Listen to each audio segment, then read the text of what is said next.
Welcome back. It's time for the Investors Education Series. And as usual, Mr. Charles will start the segment with his thought-provoking questions that I always ask. Yes, it's thought-provoking questions. Yeah. But before that, what are we discussing today? Is it a continuation of... No, we've been able to finish that series.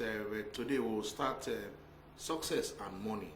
But basically today will be develop a positive money consciousness. Developing a positive money consciousness. That is looking at success and money. Yes, over to you, Mr. Charles. Thank you very much. Like you said, we need to ask those thought-provoking questions before we move on for today's topic. Do you have enough money? Are you spending enough time with your family and friends?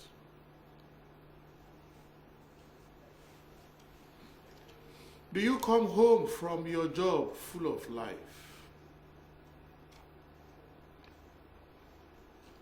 Do you have time to participate in things you believe are worthwhile?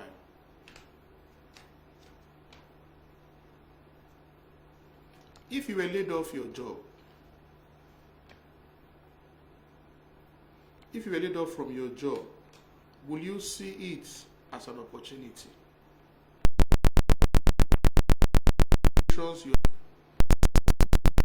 With money.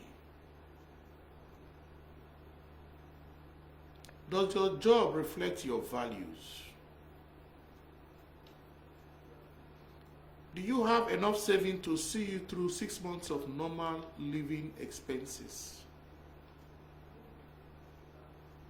Is your life whole? Do all the pieces, your job, your relationship, your values, do they all fit together? Have you prepared a will?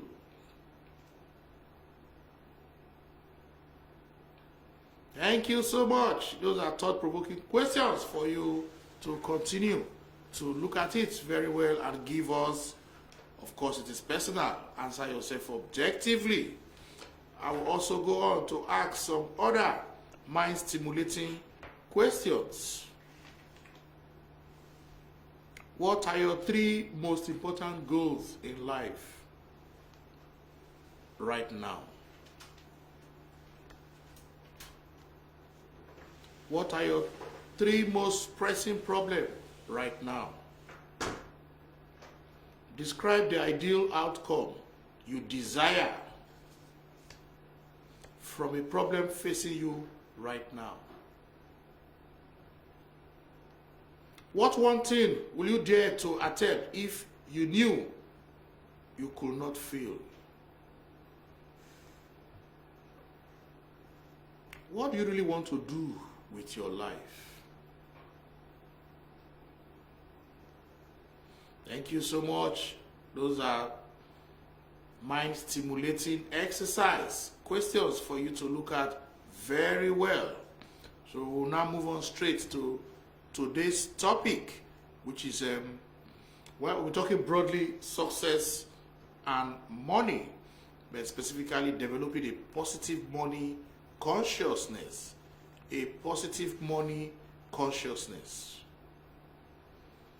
You know, the last few episodes we've been talking about money disorder, how to recover from money disorder, and we've seen that some of the little things that we do that we think are not important have been classified as money disorder. And we also agree that money disorder is not a clinical disorder.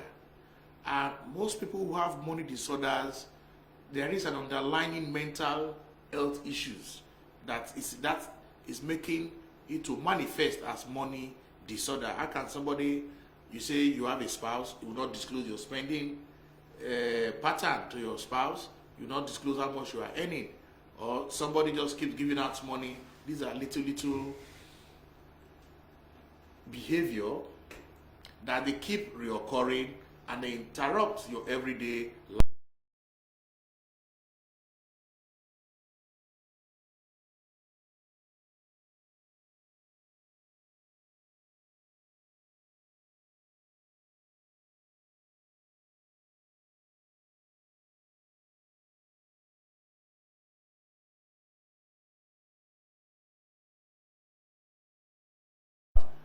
have that skill to look at money disorder. And we agree here that my humble self has also gone through the training, and I can also look at money disorder and advise appropriately. But the actual real mental challenges, of course, will refer to a mental health practitioner.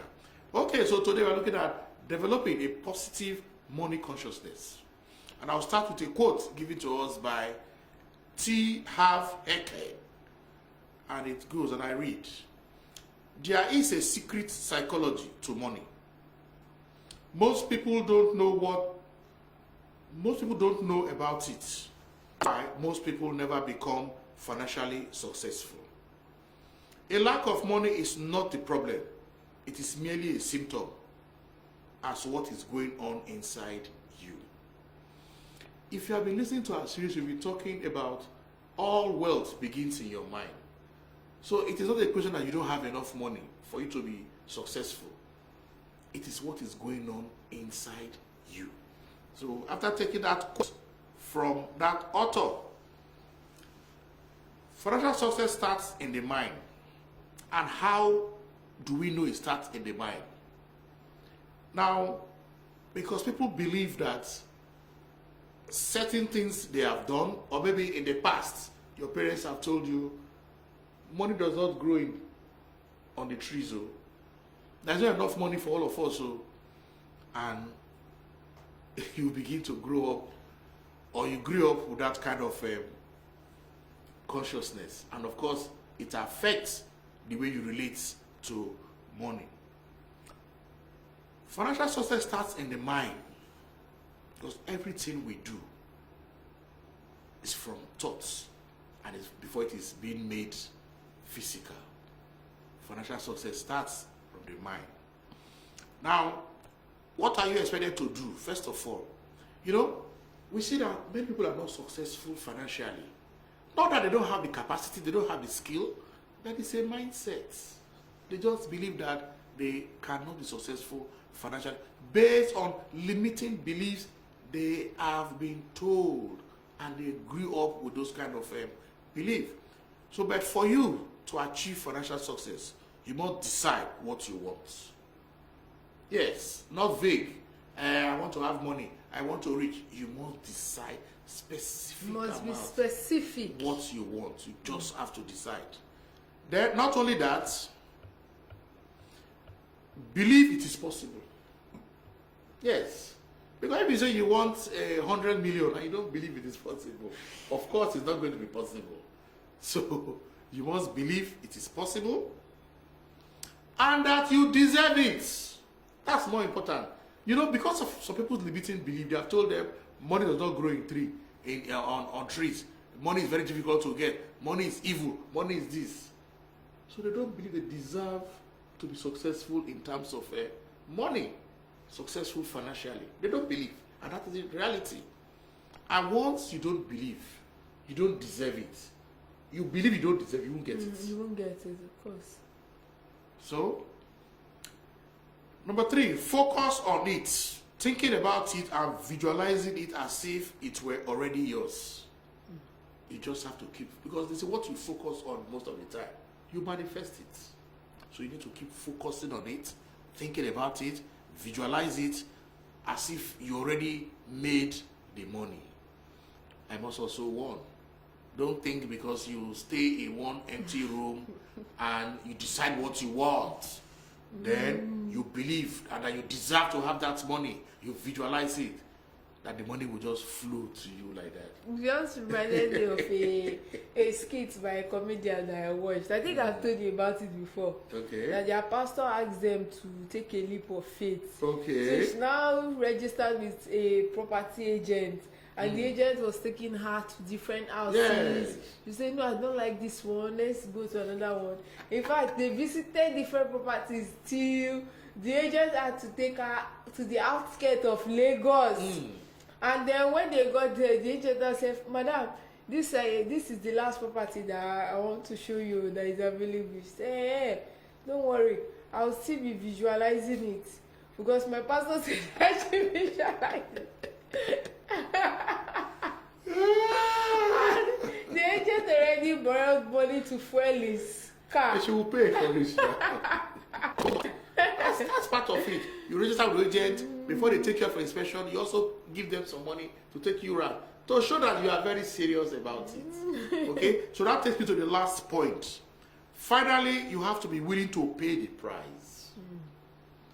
After you have decided what you want, you believe it is possible and that you deserve it, you focus on it, you think about it, you visualize it as if you've already gotten it, then you must be willing to pay the price.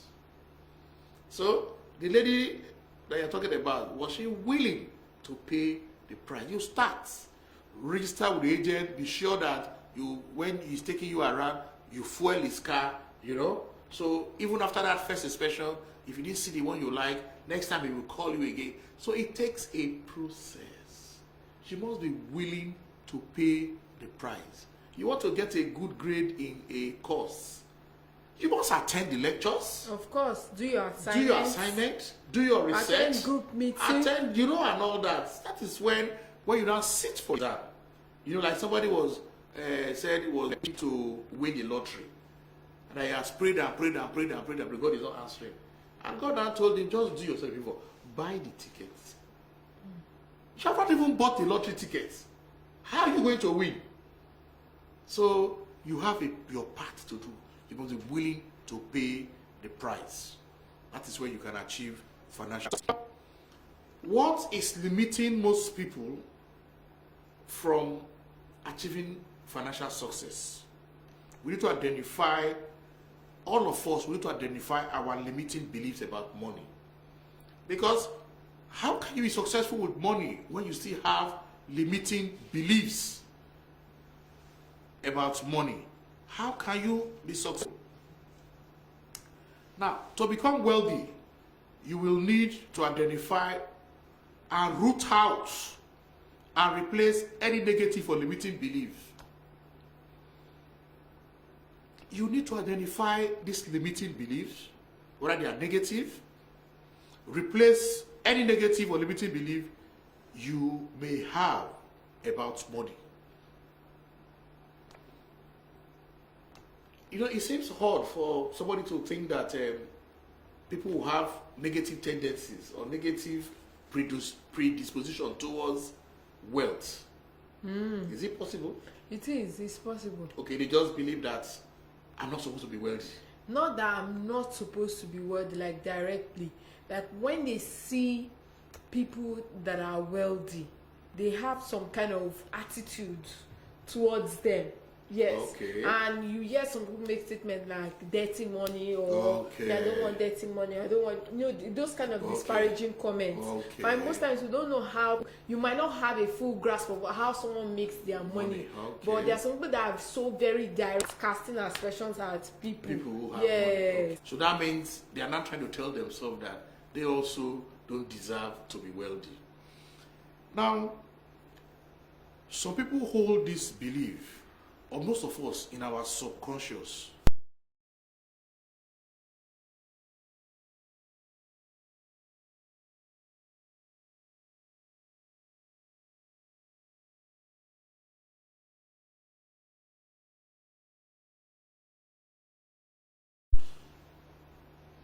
Some of us see our parents struggle and fight because of money.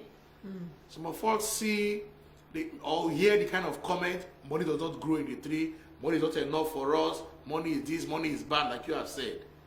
We hold that in our subconscious. And the subconscious is so powerful that even when you are telling the subconscious something that is even not a lie, the subconscious will manifest it for you. And that's why when you are asked to meditate, you repeat certain things to yourself several times. You now begin to have that belief that it is true, even though it is a lie. And most of these things that we have said were given to us from childhood. Money does not grow on trees. These are some of the limiting beliefs that we've been told as children.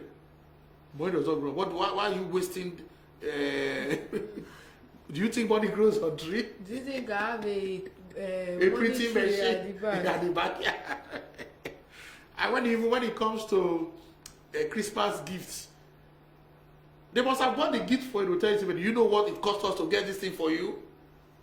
And the child feels a little bit, say, oh, is it because of me? They spent so much to get this thing. The child is not happy. And that is building in the subconscious of the child that he or she is making the parents to go through a hell of stress to get this gift for the child. And the child needs to grow. The child will not want to be demanding gifts again.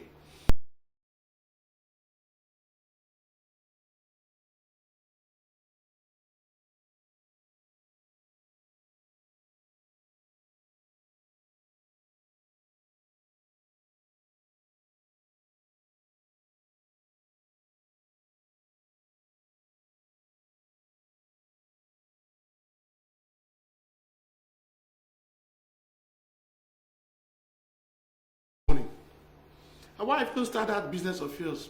I don't have money. If I have money now, I'll have used it to start a business. I'm looking for money to start a business. But we have known that that is a lie. Money is not the issue when it comes to business. And your idea is sellable. Do you have a business plan? We see most companies that are quoted. It is not only the entrepreneurs that bring the money. It has a very good idea, and they can see that the idea can become profitable. Venture investors will come in and they fund that project. So not having money is not an excuse to make money. Another limiting belief again is money is the root of all evil. I don't know how Christians will explain that, but the Bible I think I read didn't say it is money. It said it is the love of the money that is the root of all evil. But people still carry it along today, even to tomorrow, that money is the root of all evil. But I say money is just neutral.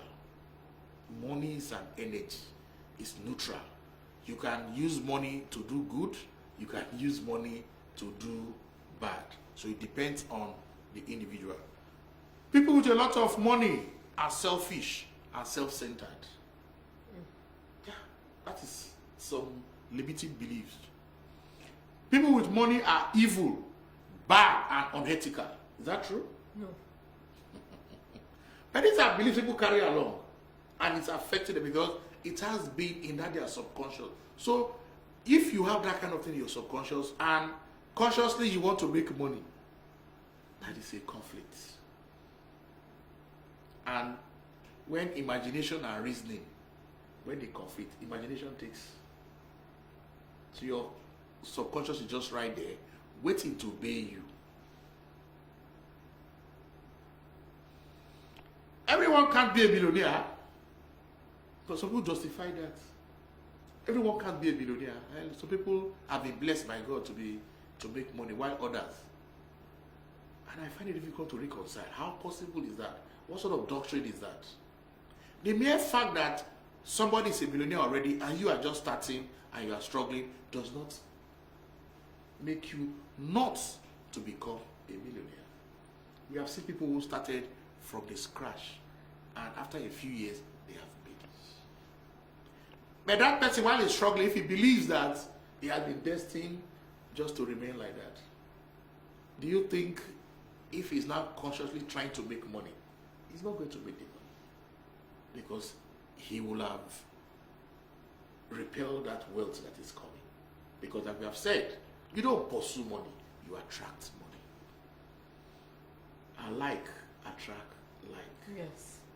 So you must create that your environment subconsciously so that you're in line with your conscious search for wealth. And you'll be able to attract the wealth.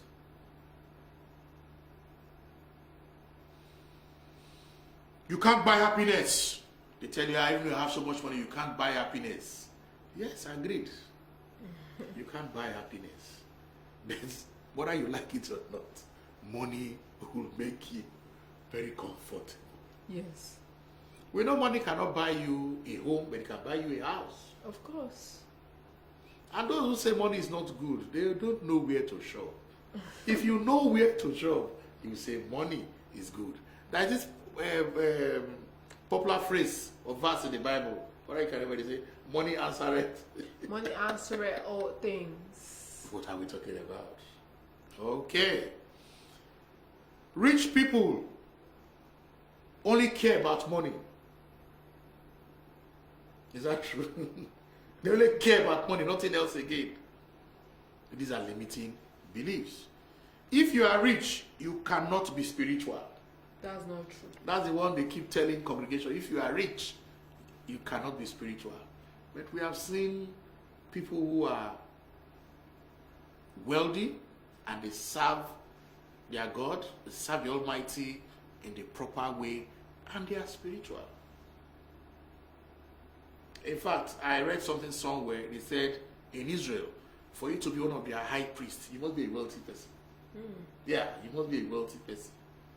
Okay, so those are some of the limiting beliefs that is preventing so many of us from becoming wealthy. And you know, these messages are sent to us or are given to us as children growing up. Of course. And we hear them from people around us. Yeah, people around from us. Parents, family members, from even our pastors and people that we hold in high esteem. Exactly. Okay. So these messages from early childhood can actually sabotage your later financial success. Yes. You are struggling, you keep asking yourself, you are struggling, and yet you are not attracting this money. You don't know deep down in your subconscious, the issues are there.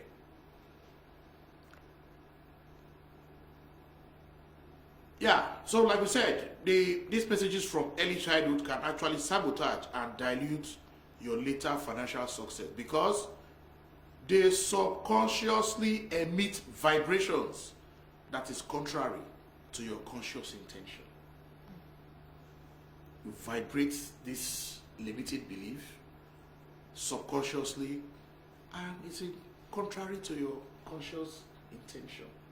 So you can see why even the person themselves, they'll be wondering, I really want this money. I really work hard. Why is this money not coming? Unknown to them. You subconsciously emit vibrations that are in contrary to your conscious intention. And that is why in a program we normally run to set the foundation, we work on your subconscious. Because there are different names people call that subconscious, but you need to recognize that there is a subconscious and that you need to feed that subconscious with positivity. So that when you are consciously intending to attract wealth, there will be no conflict. Now, look at some of these cases. His father was working in an insurance company for over 20 years. So he just turned, I think one of his first vacation job, the father brought him to that same company to work as the same insurance salesperson. Do you believe that after 1 month, the young man was declared the best salesperson? So the commission he got was even more than his father's own. And he felt guilty. And how can he make more money than the father?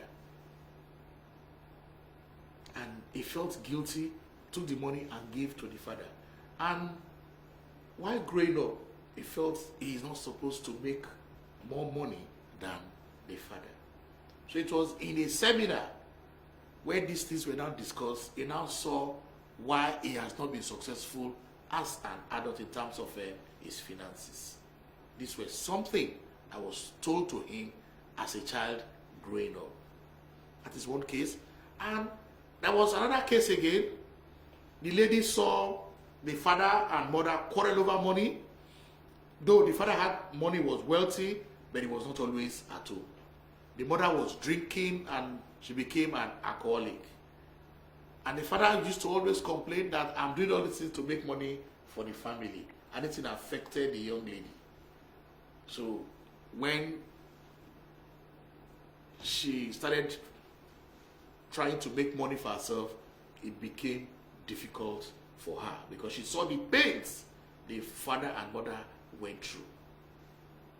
So there are so many cases like that. And if you trace it, everything is from the childhood.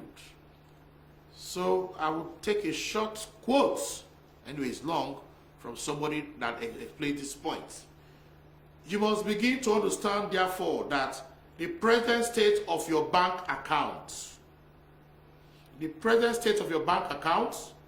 your sales, your health, your social life, your position at work, and so many other things, is nothing more than the physical manifestation of your previous thinking. If you sincerely wish to change or improve your results in the physical world, you must change your thoughts and you must change them immediately. Do you agree with that? That's given to us by Bob Proctor, a self-development expert. That your bank account today, your health, your position in your company today, all what you had today, where you had today, is nothing more than your physical manifestation of your previous thinking. Do you agree with that? With your previous thinking. And if you need to move forward, you must change your thought and you must change it immediately. Now, we have mentioned some of these limiting beliefs. How can we turn around these limiting beliefs about money? How can we convince somebody who is still telling us that money is evil? What can be done to such an investor? Money is evil. Rich people are bad. Rich people are this. Some people are destined to be millionaires. Some are destined to be poor. How do we turn around this kind of limiting beliefs? You can change this early. Programming using a simple technique. You have to replace the limiting belief with a more positive and empowering one. It is not as easy as you are looking at it. But let's see.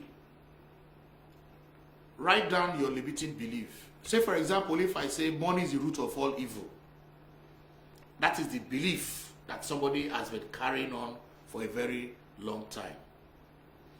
Money is the root of all evil. You have to recognize that your limiting belief. Now, after recognizing your belief, the next thing you can do, challenge, make fun of, and argue with the limiting belief. Like we said, this exercise, you can do it alone, or you can do it with a trusted partner. How do you challenge and make fun? Money is the root of all evil. You can change it. And you say, each time that thought comes to you, money is the root of all evil. You can say, money is the root of all philanthropy. Because you need to replace the limiting belief with a positive belief. Instead of saying money is the root of all evil, money is the root of all philanthropy. Yes. You have to change it. Money is the root of great vacation. See, we agree with that. Money is the root of great vacation. Money might be the root of evil for someone who is evil. But I am a loving, generous, compassionate, and kind person who will use money to create good in the world. So you need to just change that belief continuously so that your subconscious will accept it. And when you are manifesting, you are going to manifest wealth. But if you carry on that belief, money is the root of all evil,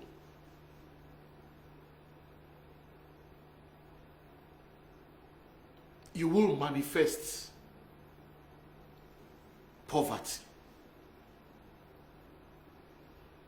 So you just need to recognize, identify your limiting belief. There can be several of them, but you need to identify them and try to look at the positive part of it. If you say rich people are evil, then you will say, I am a rich person, but I am good. You just have to change that limiting belief. That is the second step. While the third step is for you to create a positive turnaround statement. That is, you need to keep saying it. Each time that limiting belief comes, you need to keep saying it, turn around continuously. In fact, some people have what they call, they put it. Is it affirmation? Affirmation. You have to keep affirming it. And they put it in places where they can see it continuously. Money is the root of all evil. You just change it. Money is the root of all vacation. Money is the root of a nice life. Money is the root of a comfortable retirement. Money is the root of good things. Then, money might be the root of all evil for someone who is evil. Then you convince yourself you are a loving, kind, and good person. We can use money for the good of people concerned for you to also benefit. So you just have to change that your limiting belief and plant it in your subconscious. Of course, the last step is to create a turnaround statement, which you can even carry around and become conscious. If you do this exercise continuously, I'm assuring you, you become confident and begin to believe that you have that financial confidence to achieve your financial goals. Thank you. All right, thank you very much, Mr. Charles, for that lovely session on the Investors Education Series. If you just joined us, well, you can refer back to this video on our Facebook page. It's www.facebook.com/BroadstreetRadioNG. And also, remember to catch up on all our programs throughout the week as well. Follow our YouTube channel, like, comment, and share our videos. However, this is where I wrap up the afternoon business show for today and the week. Do join Lasisi tomorrow on the weekend edition on Broadstreet Radio for the likes of the 360 Hub. And also, if you want to see up and coming musicians and rap artists battle it out in the studio as well as the love and life segment as well, where they discuss a variety of subjects on love and relationships. So do have a lovely evening and have a fantastic weekend. Thank you.